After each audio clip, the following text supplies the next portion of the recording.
Assalamu alaikum. First of all, I would like to welcome you all to the second 22nd annual Chicago ISNA Education Forum. Those of you who are here today, this is going to be our leadership track. And so welcome to our all educators from around the country, around the world. And so alhamdulillah, our leadership track topic for this particular session is Rise with Resilience from the Heart of a Leader by Habib Khadri. Our dear brother Habib has need no introduction. For those who didn't attend in the yesterday's morning session, I want to just quickly give you his introduction. Habib Khadri is an educator, author, youth activist, and he was recognized in the Washington, D.C. with the National Distinguished Principals Award from the National Association of Elementary School Principals. He has a bachelor's in teaching of history and master's in school administration, and he works with Harvard University Graduate School of Education. In addition to his teaching and administrative experience in public and private schools, Habib has delivered hundreds of lectures throughout the United States and Canada and abroad on Islam, society, and social problems confronting Muslim youth and the community at large. He generously shares his expertise also via his own educational consulting company called the High Quality Educational Consulting. Brother Khadri has conducted workshops for the U.S. Department of State and has partnered with the Iqra Foundation to initiate the first National Islamic Studies Standardized Test and National Islamic Studies Benchmarking. Additionally, he has authored and published several books in his as he continues his mission to help the Muslim, mashallah. During the session, Brother Habib will discuss the new technological and human skills that we need to learn and improve as we learn how faith helps leaders build and apply resilience through various scriptures, and stories of our Prophet. With that, I would like to humbly invite Brother Habib to deliver his speech, and I would request everyone to please mute and turn off your cameras. Jazakallah khair. Brother Habib. Assalamu alaikum. Alhamdulillah Rabbil Alamin. Wa alaikum. Alhamdulillah Rabbil Alamin wa salatu wa salam ala Rasulil Kareem. Alhamdulillah, it's great to see you guys again. I'm in Dallas right now, so at the hotel room. So I was trying to figure out, like, okay, let me figure out where I could get some space here. So inshallah, hopefully the Wi-Fi works really strong in this hotel room. So first and foremost, jazakallah khair for everyone. I know this is a great opportunity, and this kind of topic is very huge. I know, like, in the starting of the event, they had asked me to kind of just talk about just this idea of like this whole resilience and what we're going through. And so some of you guys might have already had listened to yesterday's lecture, so I'm not going to kind of talk about that, but at least some of those challenges were there. I'm going to kind of bring up one of those slides.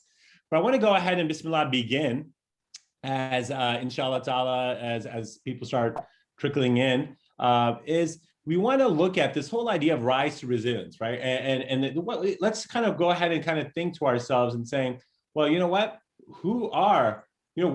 What is resilience? Let's look at the definition, right? So, you kind of look at a definition and say, and the definition for resilience is the capacity to recover quickly from difficulties. The capacity to recover quickly from difficulties, right? And so hey, situation happens. And if anyone was with the earlier presentation where the Ustada kind of talked about, reminded us about that there are going to be challenges. We are going to have challenges. And Allah subhanahu wa ta'ala reminds us, our family, our kids, our health, our wealth, and then we have examples throughout our prophets. Then Allah subhanahu wa ta'ala also kind of gives us an example, is that before that, but regarding leaders, right? So we know that resilience definition. Then we want to look at what is leadership? What's the definition of a leadership? And when you look at that, the action of leading a group of people or organization. So this is what we do, right? We are principals, educators, administrators. And when we have, or some of us might be board members, we're trying to lead a group of people or organization. And especially in the education field, that includes our parents, our teachers, And at the most important, the students, right? And if you get the teachers and students and then the community and all the stakeholders to buy in, but when you have challenges, how do you go ahead and recover difficulty when COVID gave us a big challenge about, hey, to show our resilience? So let's kind of go ahead and let's kind of discuss. Let's kind of first, before we get into like academia and some of the research that's out there, let's kind of think about like, okay, from Allah subhanahu wa ta'ala's perspective, right? Allah subhanahu wa ta'ala reminds us that he created us to worship him, right? Allah subhanahu wa ta'ala reminds us, Surah Dariyat, Ma khalaqtul jinna wal insa illa liya'budun. I have created jinn and man for the purpose of worship. So Allah subhanahu wa ta'ala already tells us that one of the purpose of this is of our existence is worshiping. But here's something as administrators so important that we need to inculcate in our kids to understand what is worship. When we think of worship, when we ask kids, if you ever had to have an opportunity, a few years ago, I taught Islamic studies. I taught it like when I first started as a principal, I wanted to kind of get a feel for kids, but then a few years ago, I decided to teach again.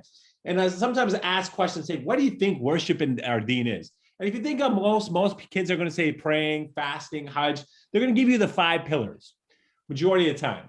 But then you really realize that Allah subhanahu wa ta'ala says, is that exactly, that's all that is? Is it just that worshiping of Allah? Or is worship also that if you have good intentions when you're helping someone who's in need, or when you're studying for school, or working out, or when you are going to, when you get a challenge and you still show patience, you show sabr, you show resilience. Can this also be a form of worship?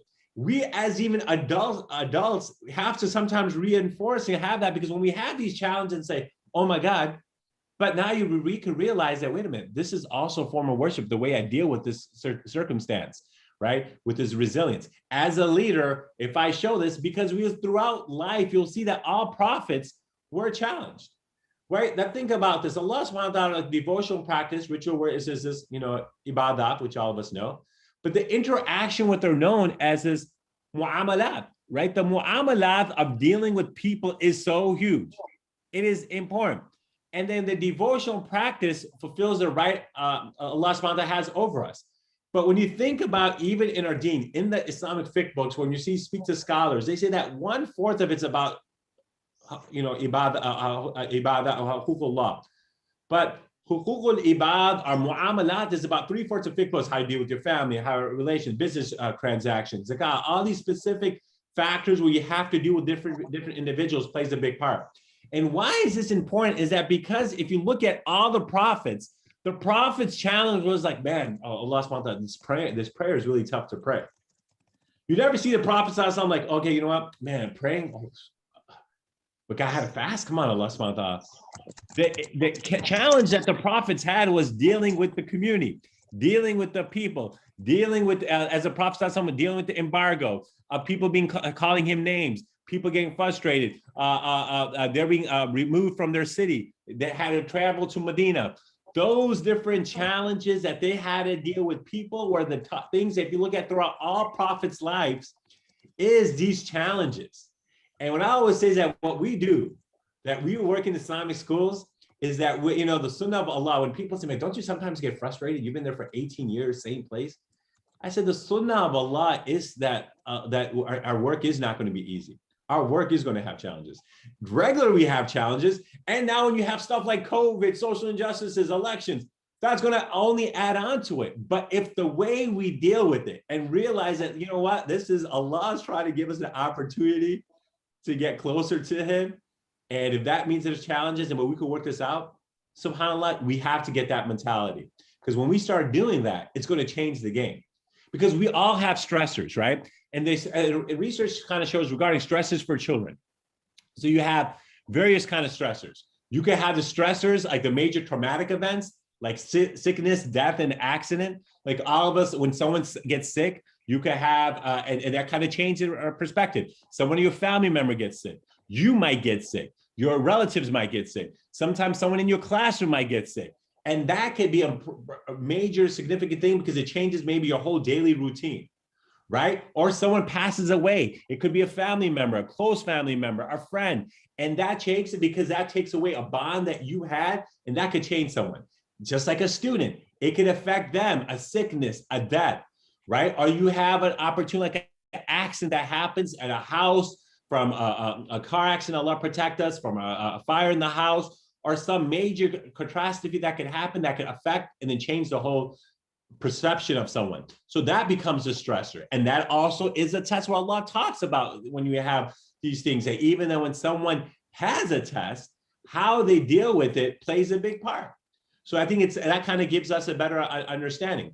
Or you might have a significant life change, right? When you see a student, and I say even a student or a staff, when they have these specific challenges, why are these all mu'amalat? Because all these things that Allah talks about, when you get sick, what do? He even gives us du'as. Right? Allah has even du'as for every one of these specific kind of situations. But now when you have a significant change where it's not something major traumatic, but for a child or even an adult, it could, where someone's moving from one city to another. You might have a staff who might be like, well, I'm now moving farther away from the school, and that drive is going to make a more effect on me. I have to wake up early. My kids are going to be tired, whatever. I don't know if I could do this, right? Sometimes a divorce could happen in the family's life, right? A kid's going to have to see with their parents and the struggles they go through, and that affects them. It could be a staff member. It could be us as leaders that we might have our own family issues. So you'll see that those challenges and stressors come into play. So what I'm trying to first say is that we first started off, as we saw the first slide, was how Allah subhanahu wa ta'ala reminds us that our challenge, that even that the idea of worship is also the mu'amalat and huququl ibad. And then we do have these stressors that coming in. We have academic failures for our students. Are we as a teacher, they're having a tough time really connecting with the kids, and that frustration that happens. So even if it says stressors for children, I'm trying to give you guys on both perspective. As you're an administrator and saying, this teacher's teaching a new grade now. All right, she's having a tough time with this child, and that's stressing them out. And you're like, what's going on? Because what's so important is this: we have to realize as leaders.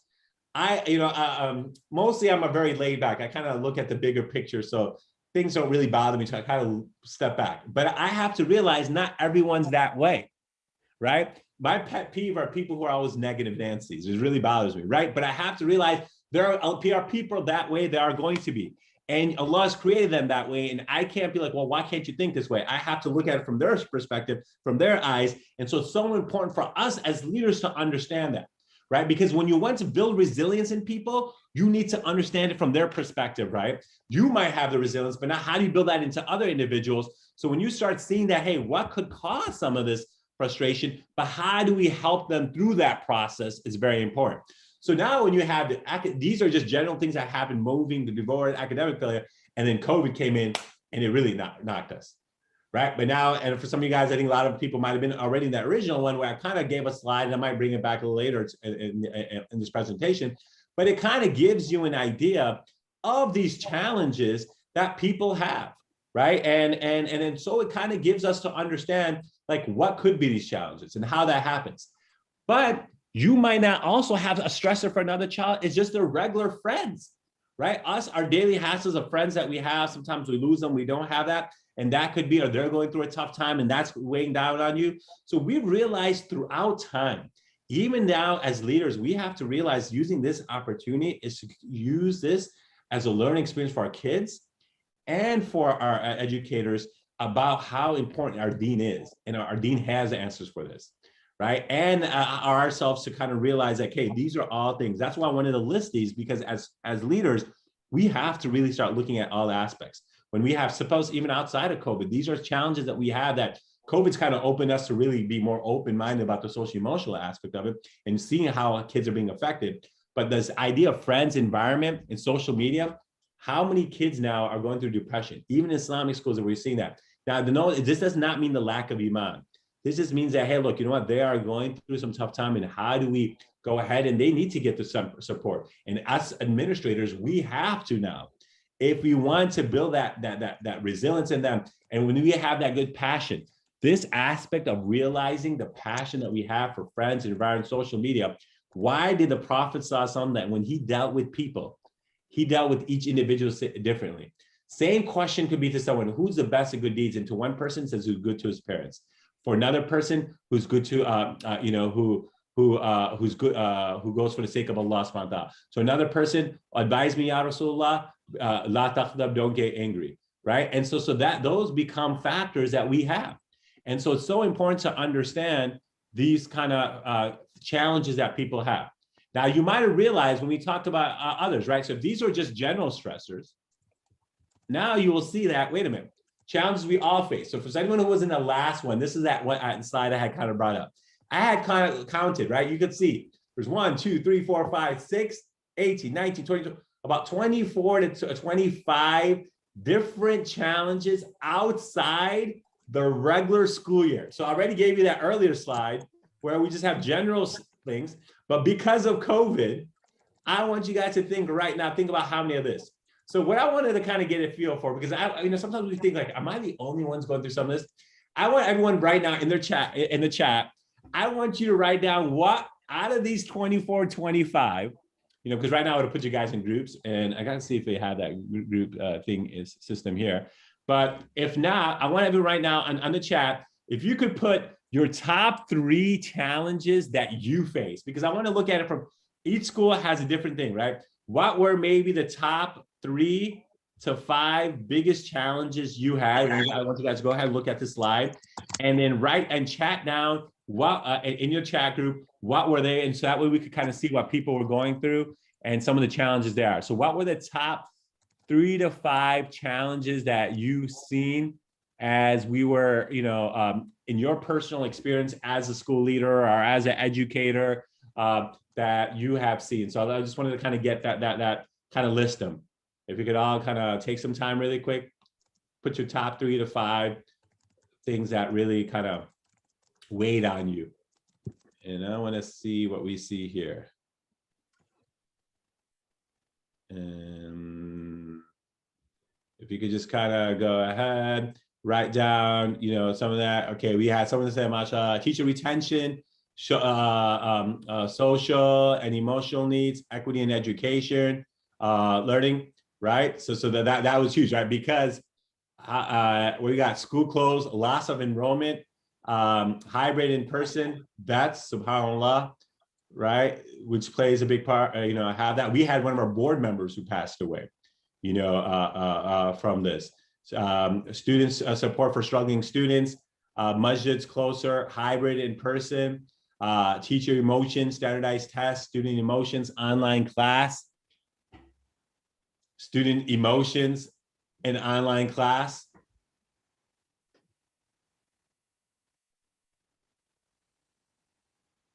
Right? So we have some of those kind of challenges. Now the question comes, with these challenges, and some of you guys might have kind of looked at them and said, okay, I have them in my mind, you're thinking about them. How many of you would say that when you have, okay, we got some more student emotions, financial impact, student have that struggling, sickness, teacher emotions, subhanAllah, in the top 3 or 4, which I'm happy is that people have brought this emotion aspect of really dealing with people, right? The mu'amalat issue of it. Right now, how many of you people would say, 10 being like, mashallah, we had this on check. 1 means like, ya Allah, we had no thing. How many of you could just say that, where would you rank yourself in making sure that we were prepared for the social, emotional support for these staff?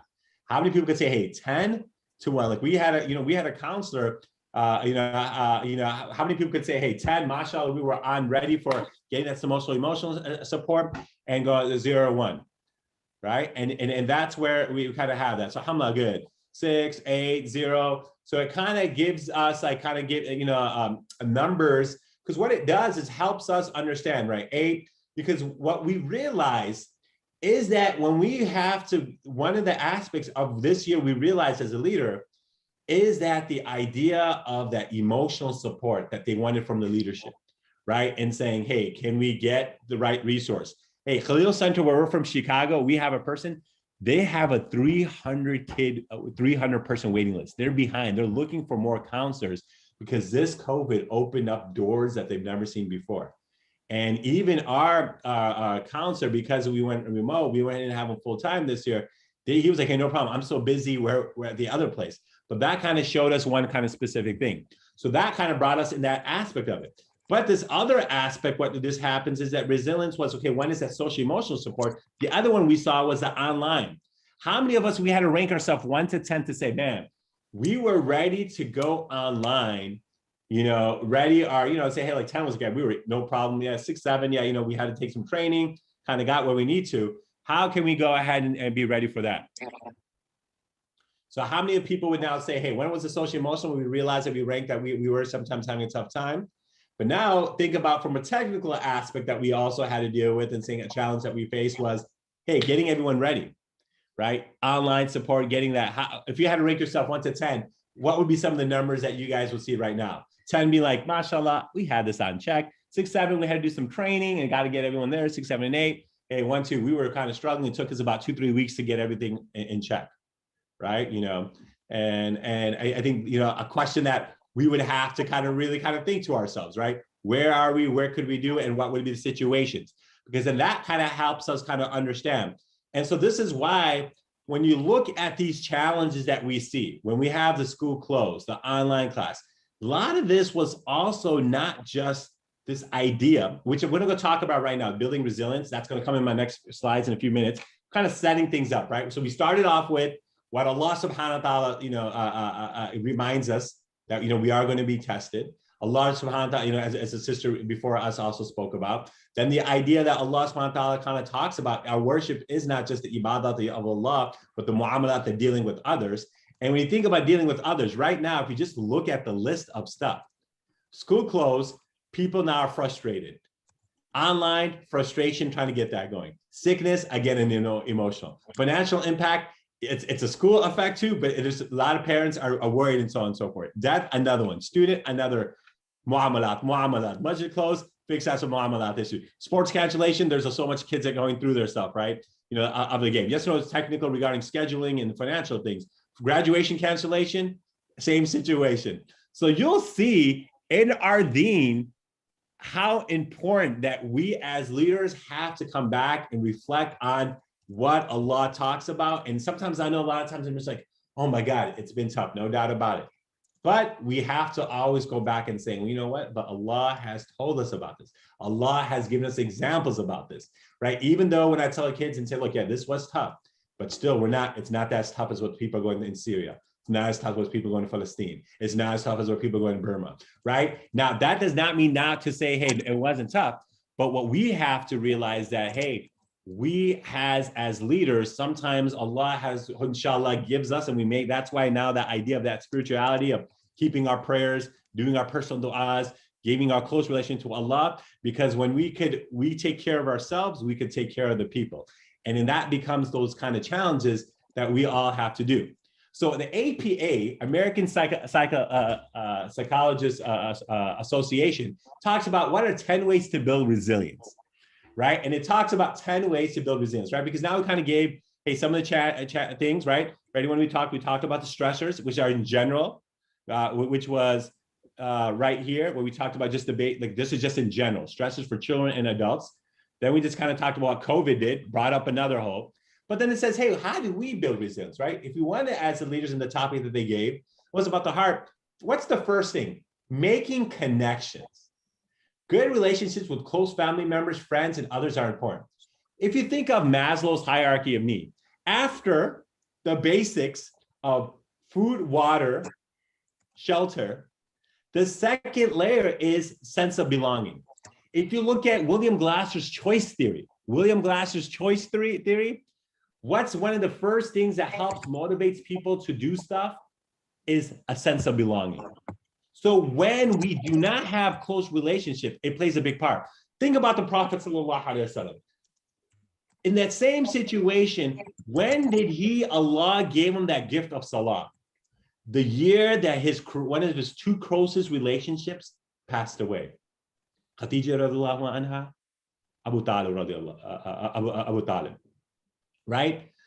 So that challenge of kind of going through stuff was no joke, right? So the idea of having resilience is to have that. And so we as administrators have to say, are we building strong relationships with our staff? There's stuff I know we could do better, right? And we can have our meetings and we have to kind of have that following up through, giving opportunities. Are we building relationships with our teachers and students to kind of have that where we could get that support when we have, or looking for people who might not have the resources that we might have, and they need that support. So the idea of making connections is something that we have to realize in the ways to build resilience, right? And so That is something that we have to look at as a school, us personally, that are we having good relationships with our own families and so on and so forth, with our own staff, with our own parents, and then that way we can make the connections. And that help that connection to build resilience. If we had good relationships, when we found out when we went online and some parents were like, you know what, we need some help, but please don't tell anyone.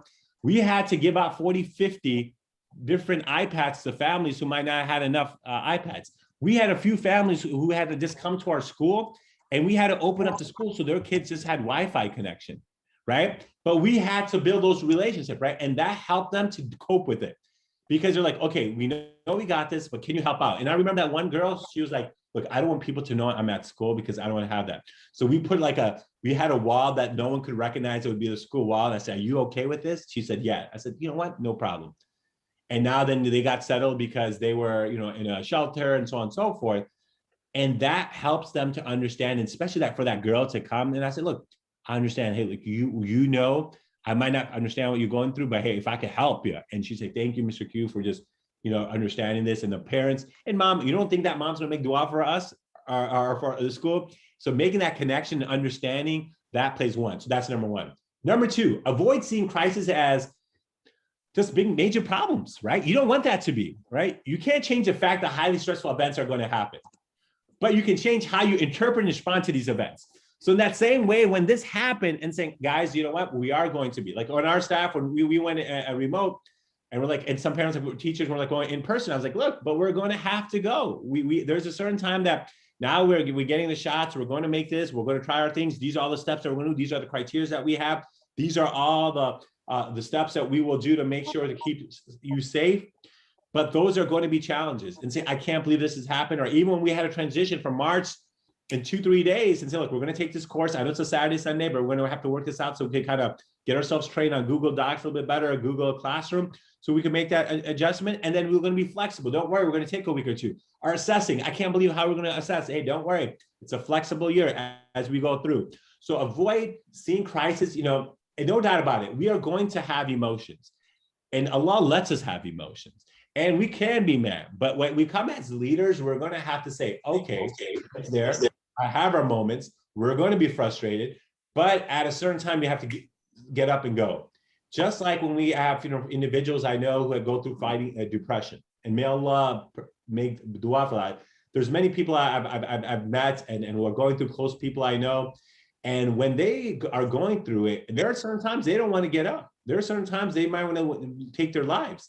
But when they have and say, look, you know what, I have to get up. I'm going to do this for the kids. I'm going to do this for my family. I'm going to do this for myself. I have to that challenge. Those are challenges too. But every day they kind of have that battle of moving and going to work, that battle of not taking over their lives. Everyone has something, but when they have to psychologically say, well, let me look at the positive of why I need to, or what my goal is to make me move forward. And for us, it's student-centered for the kids. And we do this because we want them to have the best. And when we do that, we have to look at, yes, a challenge, look at it, understand it, have time to cope with it, but then we have to move forward. And we have to build those structures in the school system for ourselves, our team, our stakeholders, our teachers, our parents, our students, all of them. Number 3, accept that change is a part of living. Certain goals may no longer be attainable as a result of adverse situations. And if that change happens, right, so we might have, right, in the starting and say, look, this year we're not going to have the standardized. This year's assessment's going to be unique. We're going to realize maybe there is going to be a bigger gap. We had the COVID slide plus the summer slide, then back to COVID slide again. And so it was going to be, and we realized, well, you know what can we do to make things better and try to make sure that we don't lose too much of the gap? But we realized that there's going to be a gap, and how do we prepare for it? How do we prepare now this summer, things get better, in fall, to make sure, let's try to figure out how much data we can get to see where our gaps are going to be, how are we going to make those adjustments, how are we going to move forward, right? And we have to realize, why is this? Because everyone's different. I'll give you an example. My wife is an anesthesiology peds. She's a very precise person. I told you I'm a big open look at things, like something's like, okay, look at the bigger picture, that's fine. Allah created her that way, that she is really, but things are just perfect. Because when you're going to put a trachea in someone's throat, there's no room for left, mistake, right. Allah makes that person that way, to be so precise that when they're, and then you need to know your numbers well to keep someone's blood level so they don't die when they're doing surgery, to give enough blood, pump enough heart at whatever heart rate they need, the surgeon needs it. They have to be that precise. So there are people who this can, if they're so structured, this could rock them as a teacher. Math teachers, science teachers are very precise, sometimes very precise. This can change their perception of ways that things can be effective if sometimes it's not like so clear cut, because now we have to make some adjustments, adapt, right? And now it's the new kind of leadership they call adaptable leadership, right? Adaptive leadership, right? Just looking at circumstances and making the changes that are needed to do. So that's why, to kind of keep that in mind, is number 3. Number 4, move toward your goals, right? Develop some realistic goals. We're going to have to make goals right now and says, yes, this has happened. What are going to be the goals? We are now bringing back, okay, academics, we're coming back 3 days. Like, so we went from first quarter having hybrid, second quarter got bad, so we had to go back. Third quarter, we brought it back for 2 days. Fourth quarter, we're bringing it back for 3 days. Summer program, we're thinking part-time. Fall, we're thinking full-time. At least put the goals. Things might change. We're trying to get all of our teachers, shots. Preparation will help us with these situations that are happening. So that's number 4 as a leader that we need to do so we can build that resilience in ourselves. And us being the heart of those of the school, we're going to have to start kind of preparing all these specific things, which you guys already have, but now as we keep moving forward. So that's number 4. Number 5, take decisive actions. Act on adverse situations as much as you can. You have to sometimes not be wishy-washy. Yes, we are going right now with this, we're using our data. We are going 2 days. Oh, why aren't you not going 4 days? I'm sorry, we're only going 2 days. Okay, well, we're going for, because we had parents from both sides. We took the research, we took their data and said, you know what? We're going to go right now until 9 to 1. We gave 3-4 options and they said, hey, you know what? We're going to come for this specific one. So, okay, all right, for 3-4, we said, hey, we're going to go 9 to 12:30. Now we went to 2:30. Why? We did research and said 70-80% parents do want this. Oh, some people are always going to have that. But hey, we're making a decision. We're going to have to move forward. As long as the safety and security are not, I think of 3 things that when you make a decision, you don't have to worry about. As long as it's, it's in the realm of our theme, the safety of people are okay, and right, and the safety and their health, right? So as long as those are not being affected, now COVID, yes, there could be effective health, but are we taking at least steps? Because we realize now there's this other factor of health that we realized was the mental aspect. And the mental health that kids not being in school for so long has affected, hey, we felt like we had to come back, right? And that's this conversation you and your board has to have, but those are kind of things that we need to kind of go ahead and build up. So that's number 4. Number 5, look for opportunities for self-discovery. People often learn something about themselves and may find out that they have grown in some respect as a result of their struggle with loss. And this is where we as individuals, if you realize that's in initial yesterday's presentation, all those challenges, we said, what were some things that we learned from, right? When we went through those challenges earlier, this one right here, all of these, we learned something, right? How to be flexible, how to be more financially responsible, right? Showing emotions, what we needed to do, or we learned stuff that we needed now individually for us as a leadership part of our trait characteristics that we need to build, or our school policy, our systemized, we need to update because we realized we didn't have that resources that we needed to. So that kind of helps us understand that we open up stuff. And that's what we have to realize and say, okay, this is what it is. And then have that conversation and say, when this didn't happen, we at least have this. One thing we realized, our teachers are now great at technology. They built something that we maybe weren't strong. It forced them to get into technology. It showed us that we could do this. And I say, look, Allah blessed us that even though COVID was a challenge, but Allah gave it to us at a time that we could at least do something with the educator. Think about this 15 years ago. I was like reflecting and said, man, subhanAllah, if this happened 15 years ago, we would have a big trouble teaching because we would not be able to teach the kids. It would just be worksheets, packets, and just go home and just take care of it because there would be no live classes. So again, we have to, as leaders, look at the glass half full and not half empty and say, okay, happened where it comes, but has there been Spanish flu before? They've had all these before, all these other Black Death and all throughout history, there's always been specific diseases and so on and so forth that have come before. So, Allah subhanahu wa ta'ala, gave us and gave us in the country that we have the resources that alhamdulillah, as again, through challenge, my own aunt passed away from it. One of our own masjid board members passed away from it. We had some of our own staff members whose families had got it. So Allah subhanahu wa ta'ala protect them. Keep things in perspective. Even when facing very painful events, try to consider the stressful situation in a broader context and keep a long-term perspective. And that's something that we have to do and say, this is a thing, especially with our kids, and saying these are going to be challenges and it is there. And we have to provide those kind of resources that are there.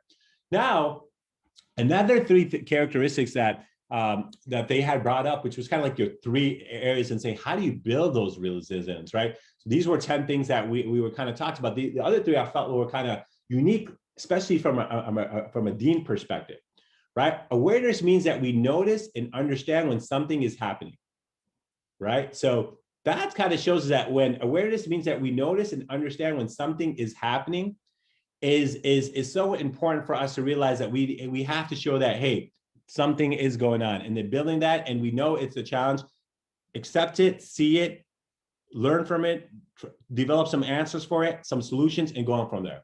The second one I thought was very unique was the idea of gratitude, means seeing light in our daily lives. So having that gratitude, even Allah subhanahu wa ta'ala, think about in Surah Rahman, but 31 times, right? So, which of your favorites of your Lord do you deny? How the idea of just that gratitude, Allah subhanahu wa ta'ala reminds us the idea of being gratitude, right? Where, there's a hadith where ashkuru nasa washkuru Allah. If you have Muhammad, be grateful to God's creation, you're grateful to Allah, right? For being thankful to God's creation and thankful to Allah. When you're thankful to other people for what they've done for you, you are thanking for Allah's creation. So when we look at stuff, when Allah says to look at our signs, these are other aspects of it. And then we now realize that how much in our values that we have, our school values, like even now I'm reflecting and saying, what are the different new values that we need to show? All of our schools sometimes have school values or mottos or things that we want to have monthly that are value of the month. It's to say, well, where do we need to kind of talk about more, right? This is a great time for us to kind of link and say, well, why this is so important. Like when you have, Duckworth from Stanford University talks about why, for one of the greatest skill sets that kids need for people who are successful is grit, is to deal with challenges, right? And if you deal with challenges, they say that 15 out of the US presidents, one of their family members had passed away when they were young. And it shows resilience. That people, when they go through a tough time when they're young, sometimes builds that resilience. That doesn't mean Allah subhanahu wa ta'ala do that, but you realize that everyone has that. Look at our Prophet Muhammad sallallahu alaihi wasallam. He had Allah subhanahu wa ta'ala, when something happens, you're aware. When his father passed away, he had that love for orphans because he saw that. When his mom passed away, he has that. When he's realized the relationships that he's had and remembering those things and the blessings, that manifests into dealing with others. When the challenges he went through, he understands. Allah subhanahu wa ta'ala made, we all think about this and say, when the Prophet someone had to go to Hijrah, we all know the story. But why did Allah subhanahu wa ta'ala make him go to Hijrah? Why couldn't Allah just say, what? Allah subhanahu wa ta'ala, everyone's going to Hijrah. Let me just take Barak and fly me down to Medina before everyone else. Then everyone's going to believe because it takes about 2 weeks. I'll be there before everyone. And they're like, how did that happen? And if that, by the time all the muhajirs come and they'll be like, well, the Prophet's already here. That would be the greatest miracle. Everyone would be this. But Allah made the Prophet sallallahu alaihi wasallam go through the same process that everyone in Makkah, from the embargo, from being removed from the city, then the idea of going through the whole hijrah, and think about going back, hiding for a day or two, then going forward, in the heat, with the hot sand, people following him. Allah subhanahu wa ta'ala has that, because now you become aware of what challenges people have. And then when you get there and then sees that, then Allah still shows them a miracle in the cave. And then that shows the gratitude that Allah subhanahu wa ta'ala still has my back. Yes, I might go through some challenges, but if you open your eyes, just Allah help me here, Allah help me there, and that prayer, or this happened. After school, we made, subhanAllah, it was a unique year. I said, everyone make dua that Allah subhanahu wa ta'ala bless us with the PPE loan. That cut down our deficit, right? We're about 735 kids. We went all the way down to 600. We lost a whole early childhood kids, right? Due to COVID, they say, hey, you know what, we'll come back the next year. And then we had to give everyone a discount. We were in a $1.7 million deficit. But Allah subhanahu wa ta'ala in his own way, through finance and this and that balance, and we lost our funds. I mean, we're about $6 million budget. So it's about 20%, but it was unique. But Allah subhanahu wa ta'ala opens up doors like it's, you know, from all over. And when you start seeing that, it becomes very, you know, very problematic. So I think that kind of has the idea of gratitude. The other one was connections, right? We had kind of talked about before, that idea of that connections, where we had talked about in the first one. So that same one there, that building that connection with individuals, connecting ourselves with Allah subhanahu wa ta'ala, right? But also connecting with our individuals that we work with, our families and communities. And then the last three that I wanted to talk about from the resilience, which I just kind of stopped in between just to kind of show, was maintaining a hopeful outlook.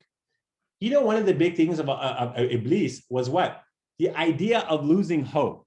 And as leaders, we need to realize, Ablas, you know, the one who despairs. Iblis means Ablasa, the one who despairs. In our deen, when our father Adam alayhi salam made a mistake, he did not lose hope. What he did is, I made a mistake, and he asked for dua, and hopefully Allah, Rabbana zalamna anfusana, right? Allah, I transgressed. And that giving that hope, Allah showed that, you know what, I'm going to give you, another chance. You're going to go into this world, and you're going to come back inshallah to Jannah. But now all of the progeny that, you know, he had manifested to all of us. But the idea of having that optimistic, and it's something that we have to realize that we don't. Even when kids who struggle are going through that, even in our deen, one of the big things we tell our kids, you know, as leaders, we have to realize when we're teaching Islamic studies and we're pushing this, we have to show kids hope.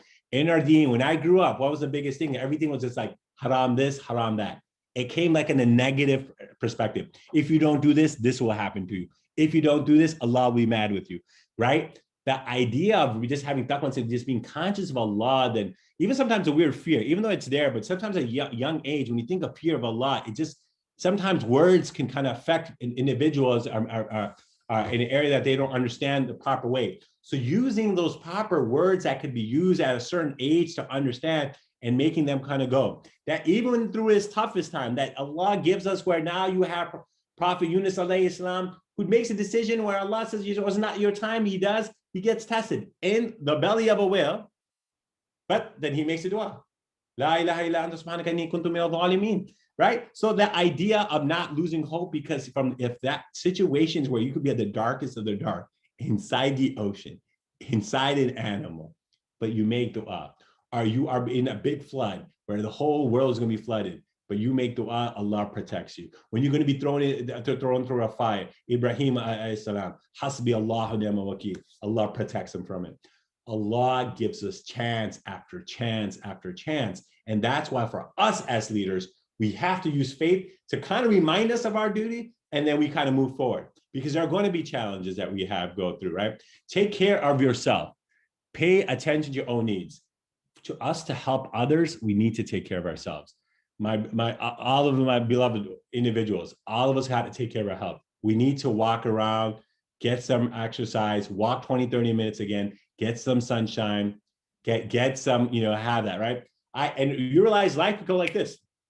You know, I myself, just a few years ago, Allah reminds me, who's, you know, hey, you could be the most healthiest, in shape, exercise every single day, and then you have cancer just like this. But at the same time, the doctor said, hey, being somewhat in good health, because it was a very aggressive chemo, there's a good high success rate, but it's a very aggressive every day, 6 hours. But alhamdulillah, Allah subhanahu wa ta'ala, it's there. So it's kind of like building on yourselves. That way, if you need some me time and some time to reflect, or go through some our own experiences, or need to kind of relax, please make sure that you go ahead and do that. And I think it's so important that to take care of yourself, because if you take care of yourself, you can take care of others, even at home, taking care of your family structure and all that. Those are kind of things, right? For me, I like, you know, personal time, to exercise or relax, or just kind of go through. If that means even taking a one-day vacation, or even a stay vacation, just somewhere at a hotel by, you know, with the family or by yourself, make sure you know to take care of that. And then the other additional ways of being helpful, for example, some people write about their deepest thoughts, right? and feelings related, right? I wrote an article about when I was going through have that. I have, sometimes I share my thoughts or what's going on. Everyone's going to have different coping mechanisms, and we need to have that. And one of the key factors that people say, even doctors or psychologists, is that when you have the optimistic in the way you look. When I was going through chemo, the first thing the doctor says, look, people who have a positive attitude will be more successful than others. So just try to stick a positive attitude.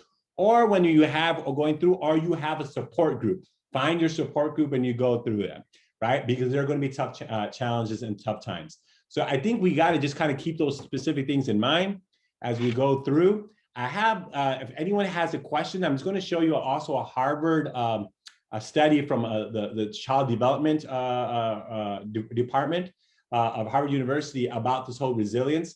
But any questions right now? If whoever I don't know who I have until 11:30 or was it 11:15? I just wanted to make sure. It's at 11:30, Brother Habib. Okay, good. Okay, just Azra, if there's any questions, can you just read it to me? I'm gonna get another slide on really quick. And, sure, absolutely. I'll let you know if there's any question pops up. Yeah, so that way.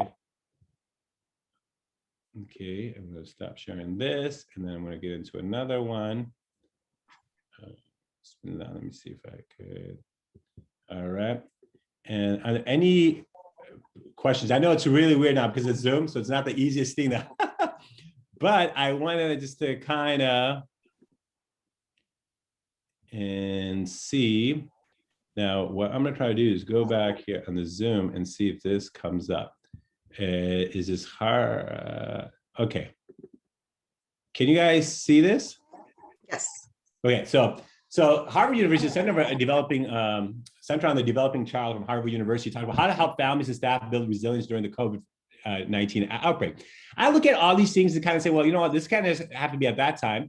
And so in this slide, right, it kind of talks about, okay, negative outcomes and positive outcomes, right? And how do you balance stuff out, right? And so this is where now, what could be people's negative outcomes, right? I gave you about 23 in that first slide we talked about earlier. So they just gave examples, right? Loved one, someone in the past COVID-19, maybe one of their loved ones gets sick, closed schools, physical distancing, job loss. That's a negative outcome, right? And physical distancing hurts, right? Because that that sense of belonging is being affected. Positive outcomes, high quality childcare, or hopefully if they have it, unemployment benefits, stable, right? But if they don't have that, and this is what's crazy because everyone has different situations. We had some people, even the social injustices stuff that happened, some of in the city, some of the stores were looted. 3-4 of our staff members, our parents, our staff member, our parents, their whole businesses were shut down. Like one whole computer store was just taken down, right? So it affected people in so many different ways. So they talk about like, okay, so this is how the fulcrum, right? So the other part becomes how do you unload the negative side, right? And this is where they kind of look at like, well, how do you help them if there is that food, shelter, diapers that they need, can schools provide? That's why you saw a lot of public schools and saying, well, giving source of free lunches even in the time of COVID, right? Because if you could reduce some of their stress and give them a more positive outcome and look balanced, it gets there. When people really get devastated, and this is even as a leader, we have to look at, why are we feeling so down? And you got to looking at, okay, what are negative outcomes I'm worried about? And start looking at, sometimes how you say, look, sometimes write the benefits of the buttercup that you have. And sometimes you have to do that because sometimes you just kind of end up state where you're just like, I don't see anything positive happening. And so that's why they even kind of talk about this is like, like when we talk about doing our own hisab of our life, but even in this, they kind of talk about how do you unload the side, right? So they kind of look at, okay, what are 4 things? What are the positive benefits? And then encouraging parents and program, to how to self-care. Start looking at, okay, if it's high quality childcare, stable housing. And that's why as a school, as leaders, we had to talk about where some of the parents were like having tough time. As I told, we had a few people who needed Wi-Fi connections or they needed to come to the building. We try to make accommodations because you know what, we had to, or someone didn't have a printer. So we decided, hey, we'll make packets for you. Why? Because we have to do that to ease the situation and not put more financial burden on someone.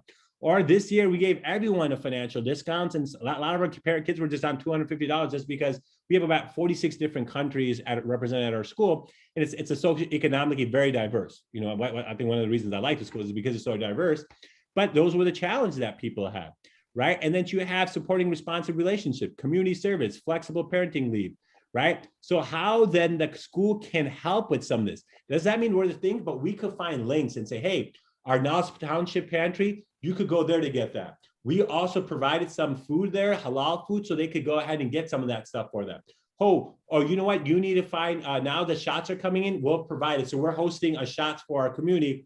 We got the staff earlier, but now we're doing it at 2 centers. We're doing one on April 7th and April 14th, shots for our community, and say, okay, if you don't have it, you have an opportunity to do that. Why? You try to ease up the thing. So as we are trying to get back to a social norm, what are certain things to do?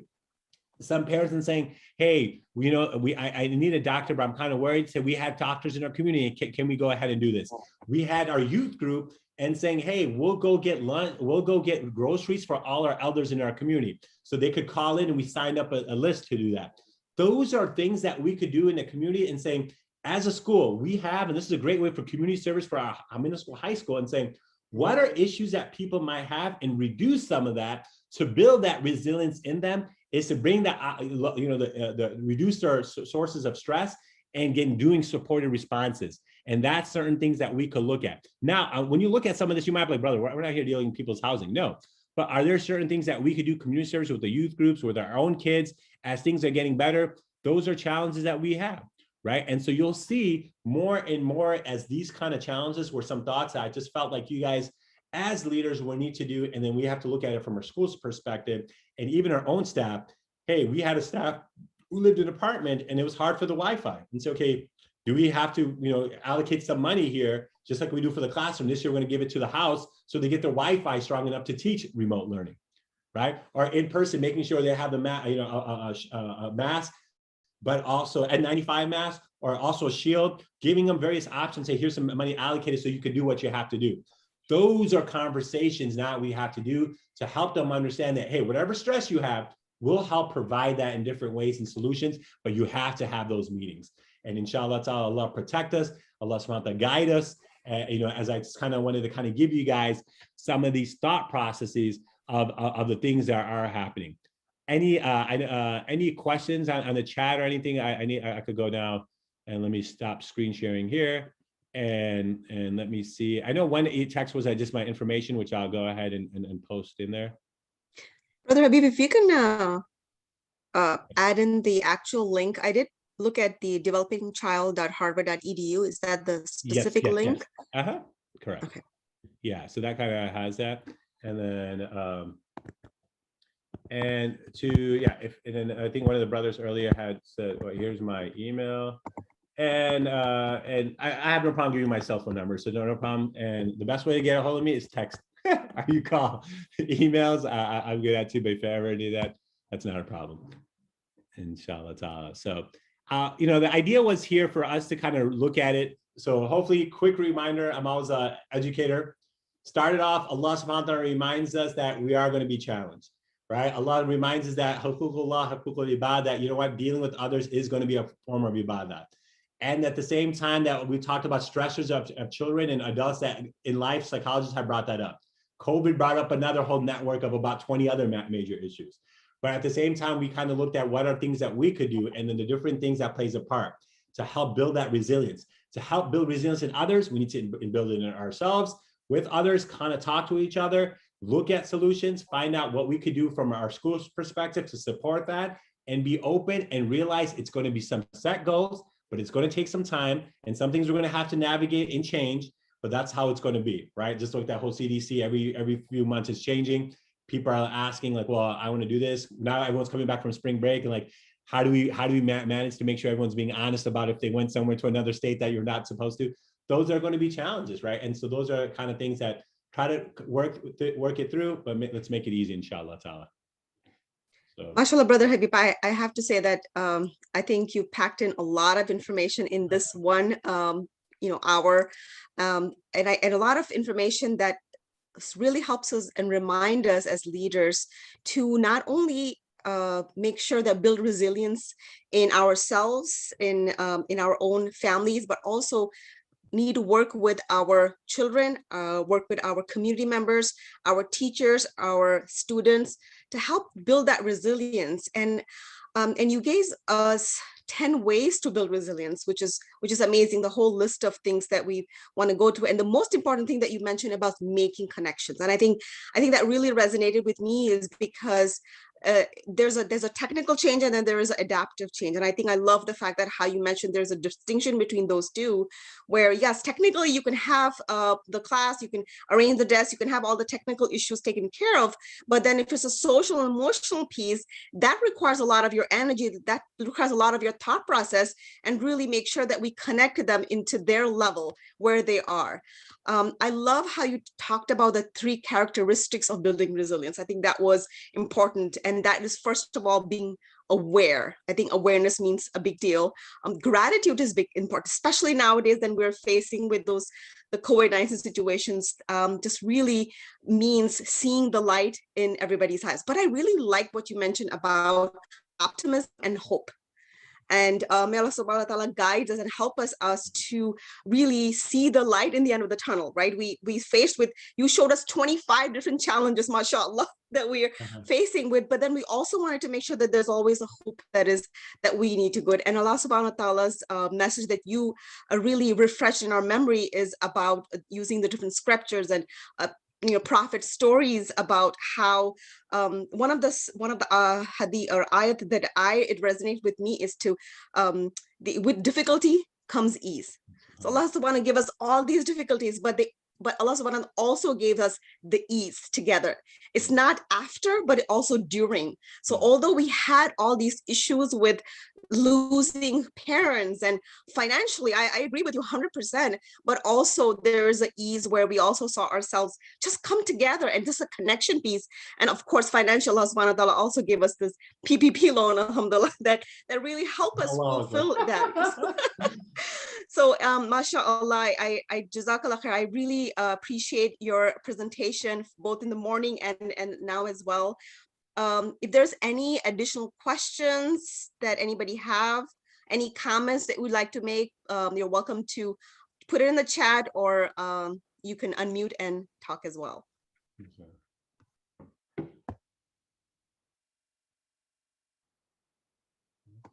But just keep me and the school and all of us in our du'as, right? I'm a big believer of du'as. Du'as are powerful. So all you guys are doing work of Allah. So your du'as are going to be there. Ramadan's coming. So give me some of those du'as. Inshallah. All right. So, all right.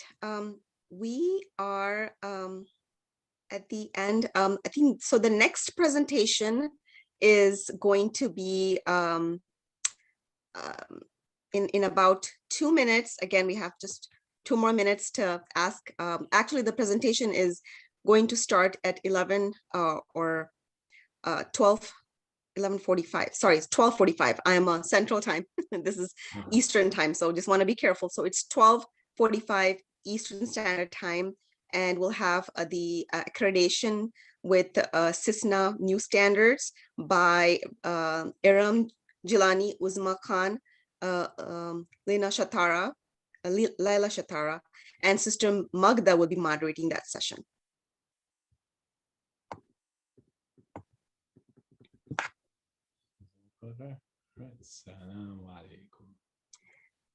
Again, Jazakallah khair, brother Habib, for again giving your inspirational presentation. I appreciate that, and hopefully you have a safe trip back home. Inshallah. Oh yeah, anyone in Dallas, I'll have to go check out school tomorrow. Inshallah. All right, that's good. Inshallah.